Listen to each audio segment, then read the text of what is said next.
O que eu falei, leva sempre para o lado material. Não encontrou explicação no lado material, aí opa, aqui é questão espiritual. E aí, a gente entra nesse exato momento aqui no animismo.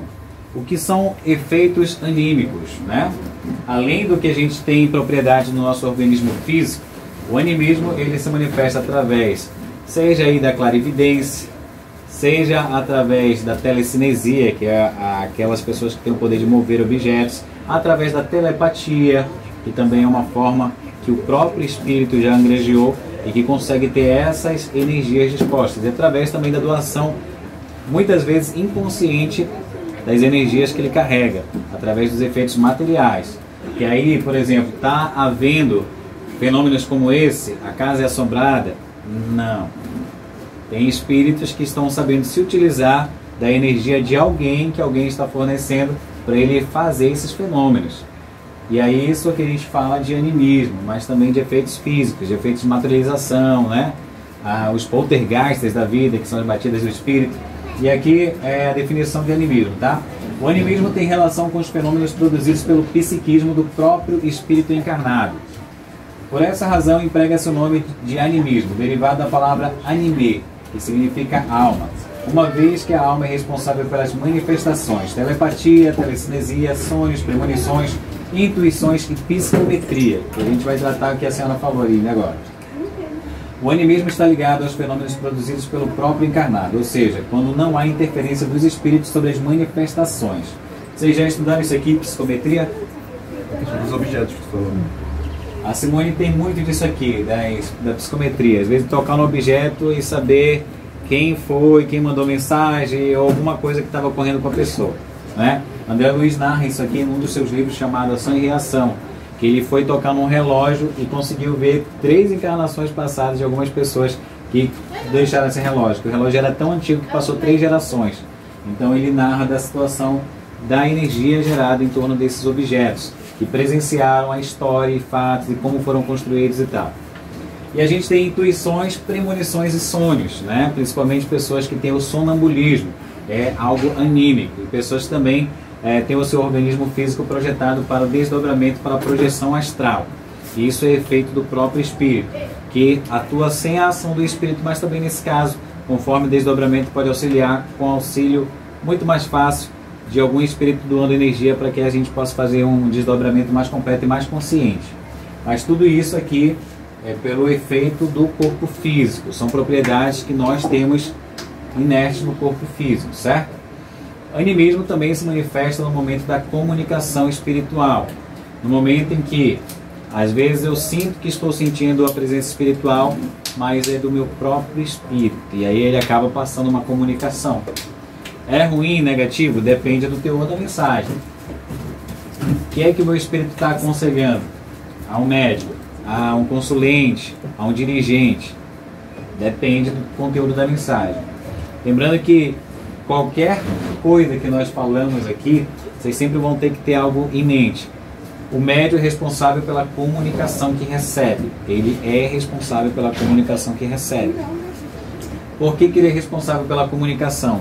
Porque seja médio consciente ou inconsciente, inconsciente às vezes até tem uma vírgula aí, embora ele não saiba, mas ele atrai também.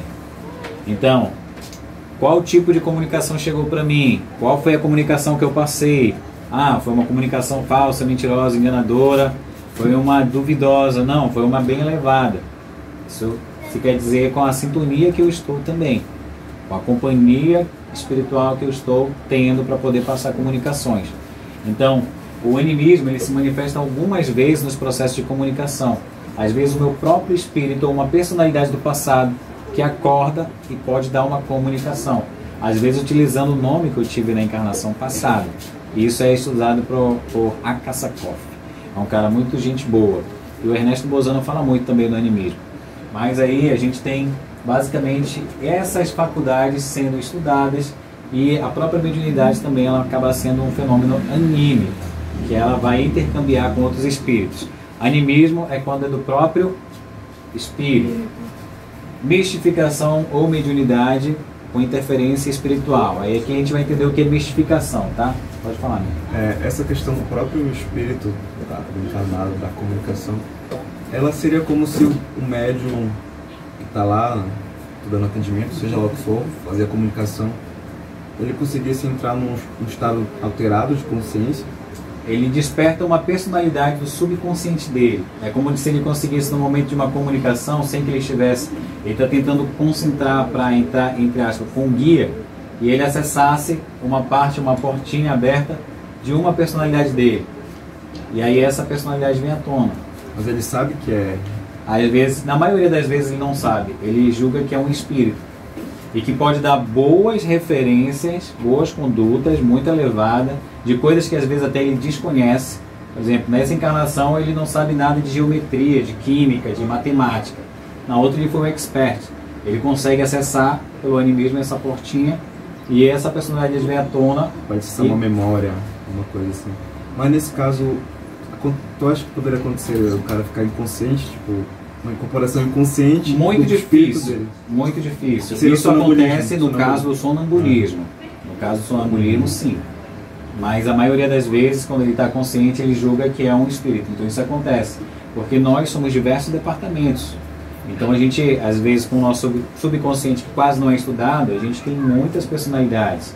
Algumas que foram experts, foram doutores, outros foram mais elevados. Hoje não, a gente está aqui no resto do chão, né? Mas a ideia é que a gente possa acessar mais tarde alguns conteúdos que a gente já traz, né? A gente vai somando faculdades e acumulando conhecimentos que fazem com que a gente possa ter uma espiritualidade, um despertar mais maduro. Então isso é excelente para a gente. Só que o animismo, ele precisa ser entendido para que a gente não possa, no momento de uma comunicação espiritual, cair nisso aqui, ó, na mistificação. O que é mistificação? Conceito. A mistificação é o ato ou efeito de ludibriar, ou seja, enganar alguém. As mistificações podem ser provocadas por espíritos encarnados ou desencarnados. Dir-se-á, sem dúvida, que um espírito, isso aqui está no livro dos médiuns, tá? Dir-se-á, sem dúvida, que um espírito pode imitar uma assinatura, também pode perfeitamente imitar a linguagem, exato. Alguns temos visto tomar atrevidamente o nome de Cristo para impingirem a mistificação, simulavam o estilo evangélico, o livro dos médiuns. E por que isso deve ficar de alerta aqui para a gente com relação à mistificação? Não é porque eu estou numa casa que eu incorporei, falei ser um nome pomposo, que realmente é o espírito. Há que julgar da moral do médium, isso aqui a gente vai falar já depois, ó. E a gente vai entrar nesse conceito aqui, que é a moral do médium. E a gente precisa julgar de duas coisas nesse exato momento, né? Da mistificação. Primeiro, as minhas companhias espirituais, com quem eu estou lidando, as minhas crenças, mais uma vez, como eu falei, os meus valores, que são o que vai somar para que o espírito se aproxime de mim.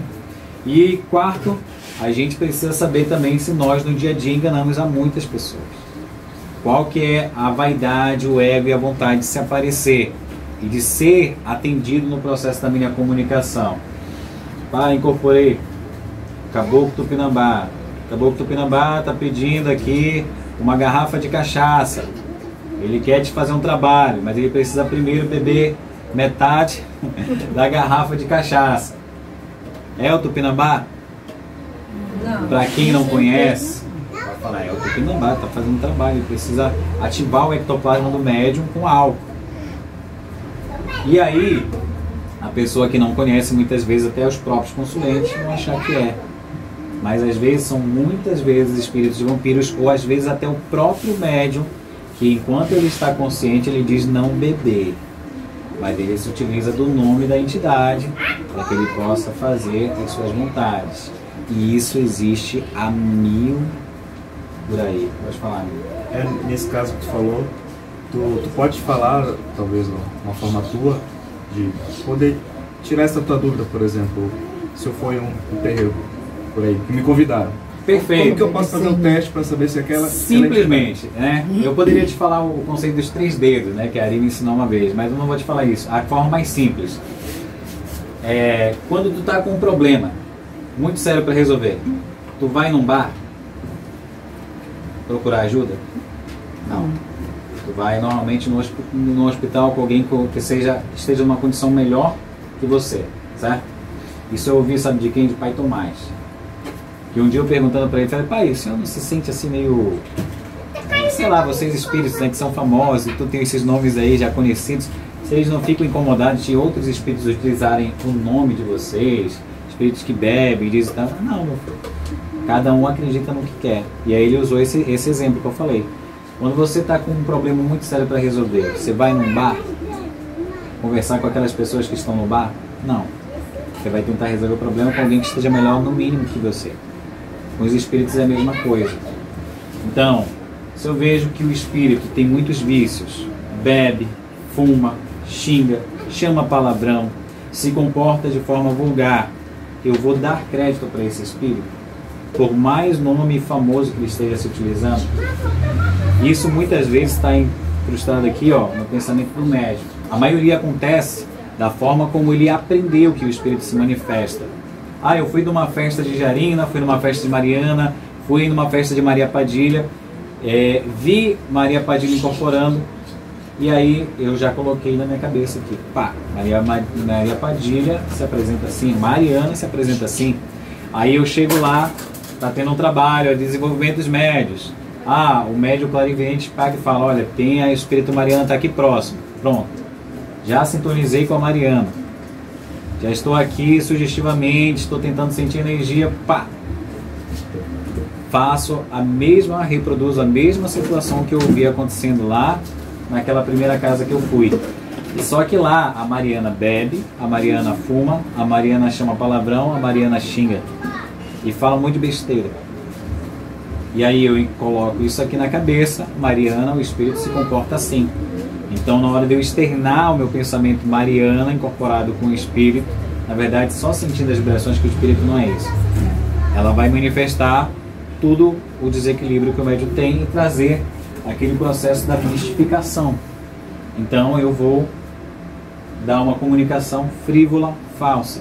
O que vocês precisam entender quanto médium? O conteúdo que eu vou passar para o consulente que é o mais importante. O conteúdo que o espírito vai deixar é que é o importante. Como é que eu vou saber se eu estou assessorado por bons espíritos? Qual o conteúdo da mensagem que eu tenho recebido? Qual o maior teor? O que eles estão trazendo? O que eles dizem para ti? Ah, é isso. Olha, coloque uma coisa também, né? Kardec sempre alerta. Não é basicamente a mensagem que eu dou para a Dona Sandra. Olha, Dona Sandra, a senhora recebeu uma mensagem, um alerta, uma chamada de atenção, viu, Dona Sandra? Essa mensagem foi para a senhora. Todo médium e bom médium, ele vai falar, opa, essa mensagem é para mim primeiro. Deixa eu pegar o alerta aqui. Foi o que ele falou, cuidado com a vaidade, cuidado com o orgulho, egoísmo e excesso. Opa, isso é para mim. Então o médium começa a trabalhar por si, pelas mensagens que recebe. E hoje a gente está recheado disso aqui, ó, em muitas casas. E aí tem até os festejos, né? Nada contra quem gosta dos festejos. Dona Nega festeja aqui de outra forma, né? Ela diz que o festejo dela é trabalhando. Que ela não tem corpo físico, não tem porque ter excesso, ela quer trabalho, né? Então, aqui a gente entra nesse conceito de mistificação, tá? Bebidas, fumos e sacrifícios. O apego às coisas materiais constitui sinal notório de inferioridade. Coloque e grave bem isso aí. Porque quanto mais se aferrar, quanto mais se apegar aos bens deste mundo, tanto menos compreende o homem o seu destino. Pelo desinteresse, ao contrário, demonstra que encara de um ponto de vista mais elevado o futuro. Tá? E o que quer dizer com isso? A gente tem muitos médiuns hoje, certo? Que trabalham muito bem, recebem comunicações excelentes, só que alguns vão falhar exatamente aqui, ó. Vícios, que podem ser bebidas, fumos, sexo, desequilíbrios e psicotrópicos. Eu vou explicar esse esqueminha aqui direito. Bom, você foi convidado para uma casa que vai ter um festejo do chefe da casa, certo? O que vai acontecer de bom nessa casa? Ah, o pessoal vai assar uma carne lá do caramba, vai ter muita bebida, vão tocar uns tambor lá, show, top. Beleza? Beleza. E o que vai ter de instrução para a tua alma? O que eu quero dizer com isso? As casas, principalmente catimbó, né? Casas que se dizem de Umbanda, porque na verdade a Umbanda hoje é muito difícil de encontrar o que é Umbanda pura, como começou. ela se enraizou com cultos do Catimbó, da Jurema, do próprio Candomblé. A Umbanda cultua orixás também, algumas outras vertentes não cultuam. Então é bem complexo, né, do que a gente falar que é Umbanda. Mas a gente tem esses cultos. Aqui também a gente tem, aqui na parte do Amazonas, a gente tem o tambor de mina, em Maranhão também tem tambor de mina. Então tudo se juntou. E nesses cultos representativos a gente tem essas atrações aí, bebidas, fumos e sacrifícios, para que um espírito possa se manifestar, um espírito que não tem mais corpo físico, corpo material. Para que ele vai precisar do sangue derramado de um animal? Para que Exu, para que Erundina precisa matar uma galinha preta, deixar lá o sangue jorrando e você chegar digamos, né, na casa próximo do altar, onde fica ali o santo, entre aspas, aquela imagem, né, do espírito, e você vai ter ali uma galinha morta, sangrando. Para quê? Ou cabeça de porco, cabeça de bode, essas coisas. Para quê?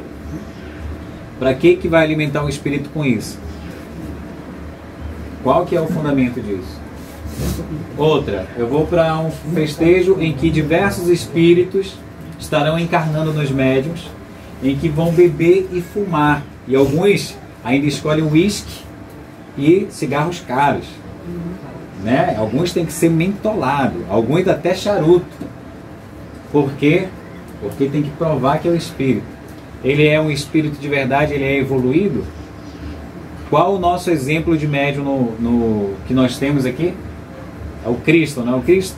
O médium dos médiuns? Cristo não necessitou nada disso. Pelo contrário, né? Ah, mas era o Cristo.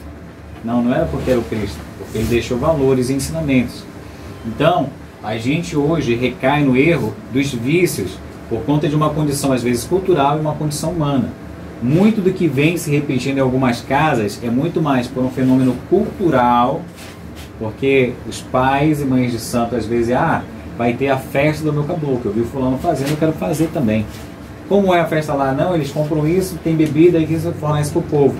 Só que é o povo que tem vícios. Os espíritos não precisam disso. Então, quando os médios se associam a espíritos viciosos, eles viram vampiros vivos. E eles vão virar canudos. E eles viram os próprios charutos e cigarros, porque tem espíritos viciosos que vão se utilizar não só das bebidas e do cigarro, quanto também do sacrifício animal. A gente vai fazer já uma pausazinha, tá? Para vocês darem uma descansada aí.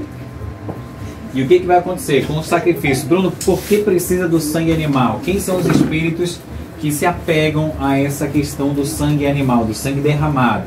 São espíritos ainda muito primitivos que necessitam do plasma sanguíneo de animais. E por que eles precisam fazer esse tipo de trabalho? Qual a responsabilidade do pai, do dirigente que está fazendo os sacrifícios? A responsabilidade para quem manda fazer um trabalho pago e precisa de sacrifício, na maioria das vezes para conseguir coisas a níveis fáceis, ela é uma condição real. Consegue? Se o pai de santo tiver uma força muito grande, na maioria das vezes ele consegue. Só que ele precisa alimentar esse trabalho a cada 3 anos, a cada, às vezes, 6 meses, 7 meses, a cada 7 anos, dependendo da intensidade do trabalho. E isso significa dizer um comprometimento imenso que a pessoa vai ter. Não só quem mandou fazer o trabalho, quanto quem está executando. No momento em que eu estou aqui, eu estou viciando. Sabe como acontece a questão dos escravos, que vocês muitas vezes atuam dentro dos centros, acabam desfazendo? Espíritos que estão apegados, espíritos que estão vinculados a pessoas, se dá por isso. Vou explicar como é que funciona. Mãe, eu quero colocar uma roupa bem... Mãe, digamos que a Adriana é doida por esse relógio, certo? Eu tenho como conseguir mais desses aqui. Adriana, tu quer esse relógio? Quero. Seguinte, derruba o Paulo para mim e eu te dou esse relógio. Ela vai fazer de tudo para derrubar o Paulo para conseguir o relógio. Aí, tirando para os espíritos, toda vez que um espírito consegue sentir o plasma sanguíneo, ele se sente mais vivo, mais encarnado, as sensações dele são mais materiais. Ele se sente quente e, entre aspas, vivo de novo. ele consegue sentir as vibrações daquilo, aquilo dá prazer para ele. Assim também quando ele segue, ele consegue sugar o nosso ectoplasma, que a gente fornece muitas vezes de graça para o espírito. Ele se sente muito mais vivo com as sensações. Então no momento que está sendo feito um corte, no momento que está ali um despacho na encruzilhada, sabe o que acontece? Espíritos que estão famintos, que ainda precisam se alimentar devido ao apego da carne, do material que ele não consegue se satisfazer, está sentindo fome. No momento que tem espíritos que foram beberrões, que desencarnaram, vitimados pela questão do álcool, e acordam do outro lado, estão doidos para sentir a bebida novamente, aí você vai lá e pega a garrafa e faz o trabalho com o álcool, com o sangue, com o animal que está sendo exposto ali, e esses espíritos estarão lá pegando os eflúvios vitais daquilo que está saindo dali e sugando. E aí naquele momento há um vínculo dele com o pai ou a mãe de santo, que nesse momento está se estabelecendo uma conexão escrava. É tipo como se fosse o traficante de um morro. E aí eu quero que você separe a Simone do Ozemi, por exemplo, né? Eu quero que esses dois se separem. Não quero que nada aconteça a mais que isso. Quero que vocês atrapalhem o relacionamento, que eles briguem e que acabe o relacionamento. Alguém foi lá e pagou. E aí eu te oferecer aquele banquete, logicamente vai acabar e tu vai querer mais. Então o que ele faz? Bom, eu vou ter mais. Se você fizer esse trabalho, depois eu te dou mais. Você vai e vai fazer de tudo para que o trabalho, o casamento deles acabe. Então como é que vai acontecer? Os espíritos, normalmente esses trabalhos são feitos próximos à meia-noite. Alguém sabe por quê?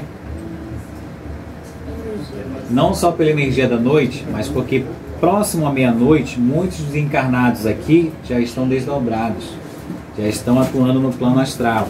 E a nossa primeira vibração é com umbral.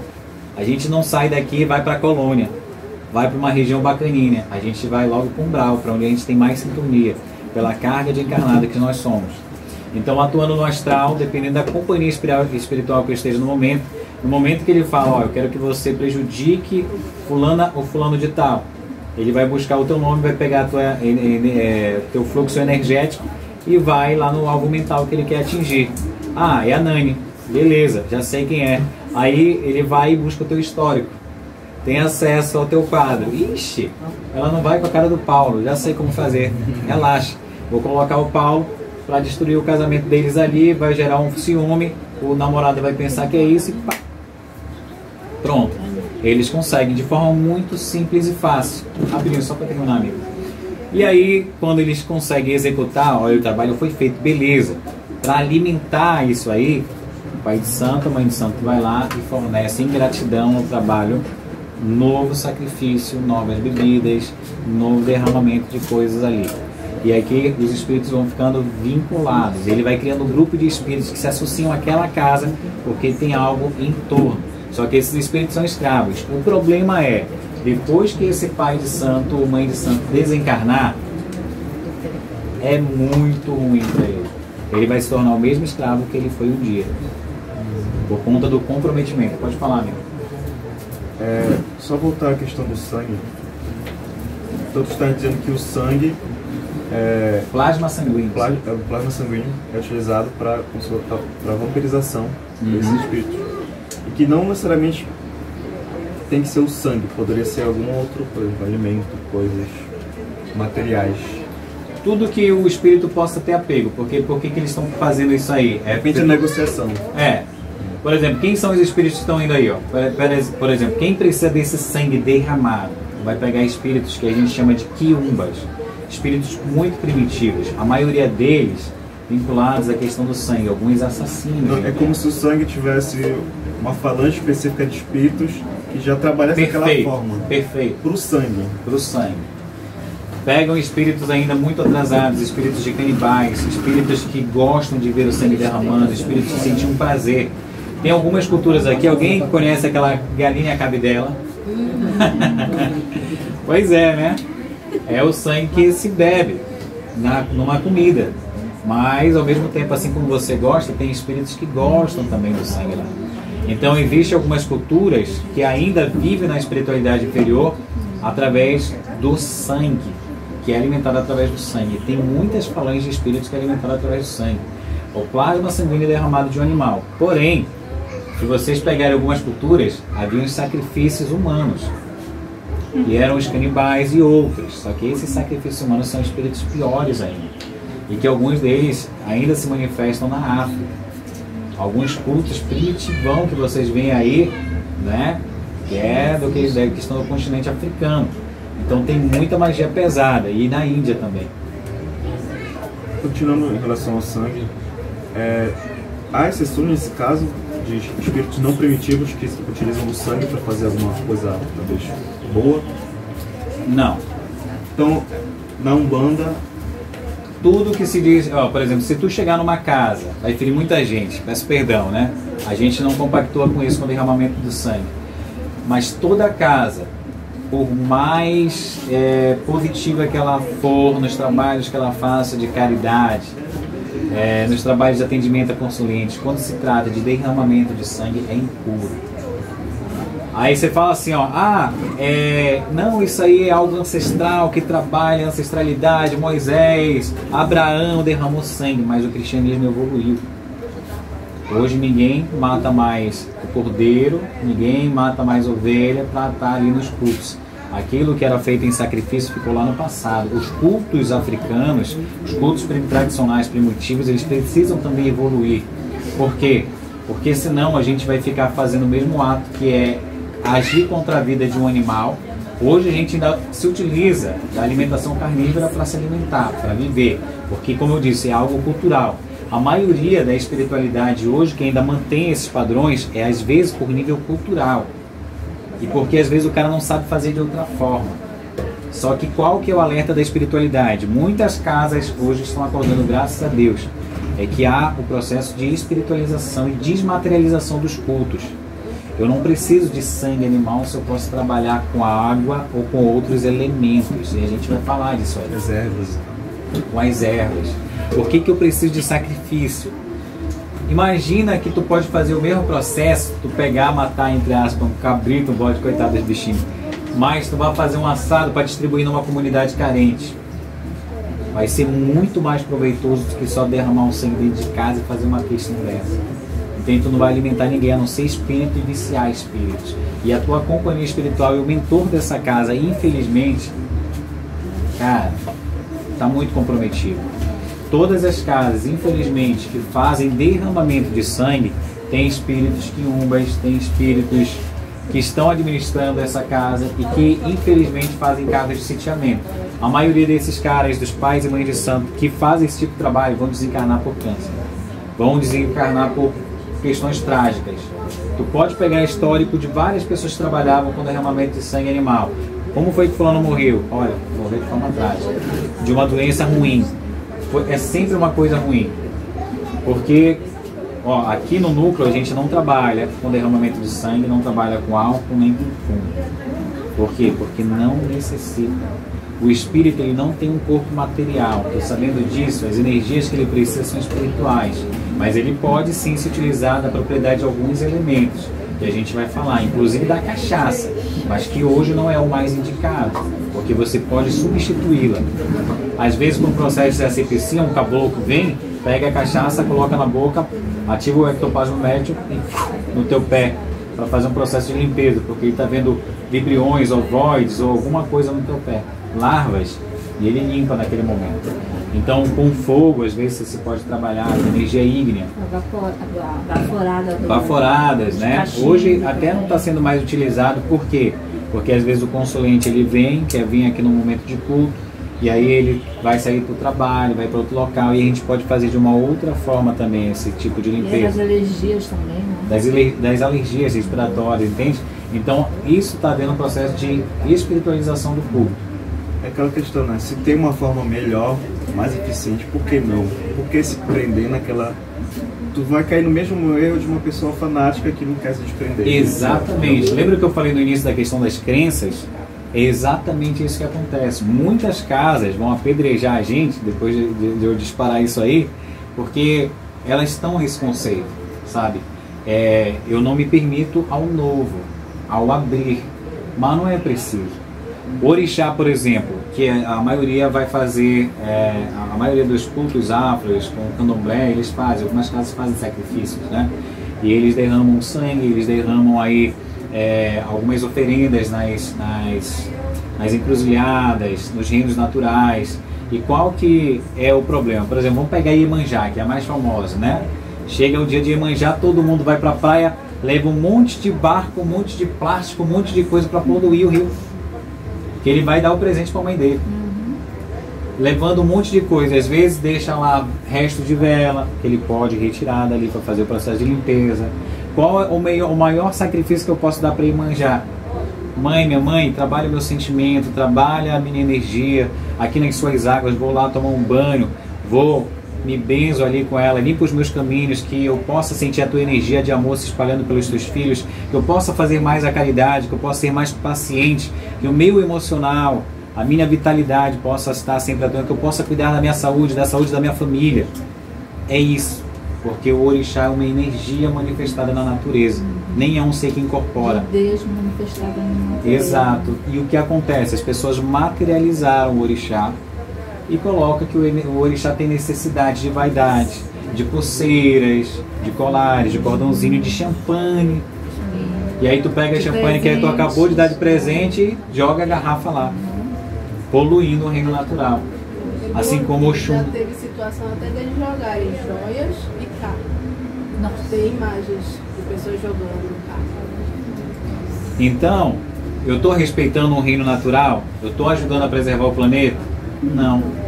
E isso aí é o que a gente precisa repensar quanto à relação à mediunidade, quanto à relação aos meus cultos. A minha crença ela é primordial para que eu possa evoluir.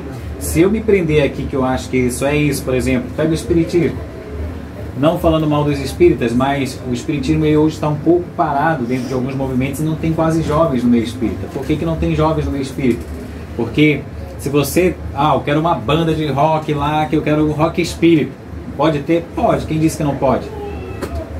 Eu quero um grupo de jovens para que jogue futebol. A gente vai montar um grupo de jovens espíritas para jogar futebol, pegando a galera aqui que tem maior afinidade. Só que antes a gente faz o evangelho, a gente faz uma brincadeira, tem uma conversa, depois eles vão jogar o futebol. Pode fazer? Pode. Só que as casas não se atentaram, não se atualizaram para isso. Porque nós somos espíritas, nós precisamos ter toda uma regra, tem que dar no caminho do evangelho. Pega Jesus, onde é que Jesus ia? Como é que chamavam ele? Ele ia onde estavam as pessoas precisando do evangelho dele. Ele não se importava de ser chamado de ladrão, porque chamavam Jesus de ladrão, porque ele andava no meio ali de ladrões.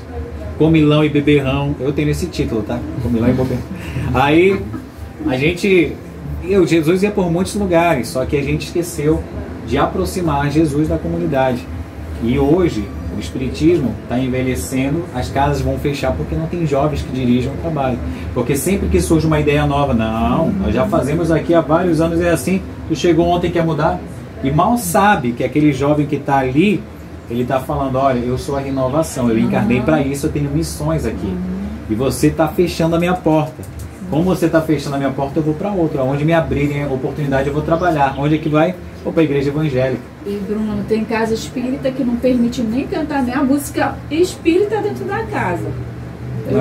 O Ivan Costa, a Prece São Francisco de Assis cantada não é espírita, mas é uma cantora, até que eu esqueci. Ela estava tendo assim uma reunião do Dinho, aí para encerrar ela pediu, eu sou cantora, tal, assim, eu admiro muito, eu estou ainda iniciando, mas eu posso, assim, eu estou sentindo a vontade de cantar para São Francisco de Assis, posso? Ele ficou, poder não pode, mas eu vou abrir essa exceção. Sabe? Coitado dos espíritas. Aí a moça cantou lá, acho que eu fiquei, sabe, meu Deus. É esse o nível de pessoas que a gente está tendo. Porque tem muito arcaico lá dentro, padre reencarnado. Sim, pode falar, amigo. Falando para vocês, é para a gente chegar justamente aí. As novas comunicações, né? Vamos chegar no processo de evolução da mediunidade, de certa forma. Que a Sandra falou sobre algumas doutrinas espíritas que são muito fechadas, sabe? São muito fechadas, não pode falar certas coisas que acham que não é para isso, porque tem que ser aquele padrão e tudo, né? Olha, eu frequentei vários centros espíritas. Todos os centros espíritas que eu me identifiquei muito foi o Celuz, lá na Marambaia, e a Casa do Caminho. Por quê? Porque é, cara, direto ao assunto. Sabe, é direto no trabalho. Se tu tem medo, tu vai, trabalha, tu te prepara para te fazer um trabalho de cura, né? De cura, de ajuda às pessoas que estão lá. Mas ainda são muitas casas espíritas aqui em Belém, aqui ainda são muito fechadas nesse assunto. A gente vai já fazer uma pausa, a Simone está trazendo um negócio aí. E olha, o que eu queria deixar claro para vocês, tá? Vocês já conseguiram entender que onde vocês forem tiver isso aqui, não vai ter boas companhias espirituais, certo? Pode falar. Nesse caso, uma dúvida que eu queria perguntar para ti. Mesmo, vamos supor, um terreiro, o trabalho seja sério, as entidades façam um trabalho sério, e existam esses hábitos, digamos assim, sem o sacrifício, mas pelo menos bebida, fumo, charuto, cachimbo, e o trabalho seja sério, existam entidades ali que venham fazer o trabalho, ainda assim é possível, mesmo sabendo todo o amparo da equipe espiritual daquele local, ainda é possível que existam médiums que estejam incorporando, manifestando entidades que não sejam sérias. Sim. Por que eu estou te falando isso? Porque quem recebe os espíritos são médiums, e o que é o médium? É um ser imperfeito, com vícios, pensamentos, sentimentos. E ele vai atrair exatamente o espírito em que tem desequilíbrio. E qual ele vai apresentar o desequilíbrio também? Que pode ser da bebida, do fumo e do sexo desequilibrado, que a gente vai tratar também dessa questão. E, por exemplo, tem uma comunidade que tem um templo de Umbanda ou tem um candomblé ali que o pessoal frequenta muito. Existe a possibilidade, existe, claro, da pessoa chegar lá, ser atendida, obter curas, ter um ótimo trabalho? Existe. Porque às vezes até o mal financia o próprio bem. Mas não é só por isso não. É porque dependendo da localidade, os médios que estiverem ali, os bons médios, que estiverem dentro de um padrão, a espiritualidade acaba se utilizando porque é a única ferramenta que tem para se utilizar. Então alguns trabalhos eles vão fazer com espíritos elevadíssimos. Pode até Bezerra de Menezes. Pode, porque ele se apresenta como preto velho também nesses locais. Joana de Ângeles também se apresenta como preto velho em alguns terreiros. Então a gente vai ter alguns deles estando ali, dependendo da quantidade e qualidade do trabalho. Por exemplo, na maioria das vezes, preto velho não utiliza a questão das bebidas, eles não bebem. Eles usam café. Então, tem uma gira de preto velho, tem espíritos que estão parando ali, tem espíritos que estão parando ali. E aí, o único problema é, se eu estou fazendo tudo isso aqui e não estou trabalhando o moral dos médios, não vai adiantar nada. Sabe? Porque eu posso ser médium, eu sou médium em todo lugar. Eu tenho os meus vícios, eu vou atrair qualidade dos espíritos que acompanham comigo conforme a sintonia. E eu posso ser o maior problema dos espíritos, entende? Eu posso ser o maior problema dos espíritos por conta da minha sintonia. E isso aqui é algo que vai derrubar muita gente. Só que isso a gente vai falar depois, beleza? Pode falar. Deixa eu encerrar teu dia, tá? Dá pra pegar o gancho dele aqui. É assim, nessas casas... Incorporou aí. Nessas casas aí onde tem as bebidas, fumo, tem um sabe. Como é que fica a questão dos mentores e dos guias sérios da casa? Eles se afastam ou continuam lá? Não. Os guias sérios jamais se afastam. Às vezes eles não são ouvidos. Mesmo esse tipo de casa, eles fazem a proteção dos consulentes. O que vocês precisam entender? Por que ainda existem esses trabalhos? Como eu disse, muito pela ignorância e pela questão cultural. Por que eu mato aqui dentro? Por que fumo aqui dentro? Por uma questão, na maioria das vezes, cultural. Porque eu aprendi desde cedo que era assim e eu continuo fazendo. Então a espiritualidade hoje diz, vamos espiritualizar os cultos. Desmaterializa isso que tu vai fazer muito mais do que tu está fazendo. Mas eu estou apegado. Eu não sei fazer de outra forma. Eu preciso ainda trabalhar assim. Mentira aí, né? Também muitos locais. Porque quem que eu vou atrair com isso aqui? Espíritos mistificadores, enganadores, pessoas desequilibradas e que curtem isso. Tem muita gente que vai para dentro dos terreiros, na maioria das vezes que tem as festividades, só para beber, para comer e fumar. Alguns desequilíbrios, agora falando na questão da parte sexual que eu não ia tocar, mas a Drica colocou, tem muitos homossexuais, muitas pessoas que ainda estão com o seu sentido de manifestar, mas não conseguem. E aí o que faz? Eu vou primeiro colocar a culpa na entidade, porque eu tenho vergonha, o que a sociedade vai falar, o que meu pai vai falar. Mas quando eu estou incorporado, eu posso me sentir mulher no corpo de homem e manifestar os meus sentimentos, os meus desejos lá, os meus desequilíbrios lá, porque está oprimido aqui, está sendo comprimido aqui, mas eu posso manifestar quando a entidade vier. E aí eu vou colocar como a minha cigana falou, fulana de tal, e vocês vão ver por que a maioria dos médiuns dentro de terreiros, dentro de centros, tem muito homossexual. A maioria das vezes começa por conta do desequilíbrio, e porque eles manifestam. Isso é ruim? Não, porque a gente entende a homossexualidade como uma dificuldade do espírito de se adaptar ao próprio corpo que nasceu. Não tem nada de errado nisso. O problema é o desequilíbrio. Tem muitos... Aí a gente vai fazer um paralelo aqui. A situação homossexual, né? É condenado? Não. É uma prova, mas não é condenado. Porque existem muitos homossexuais que são mais dignos que héteros. Que não quer dizer que hétero é uma virtude.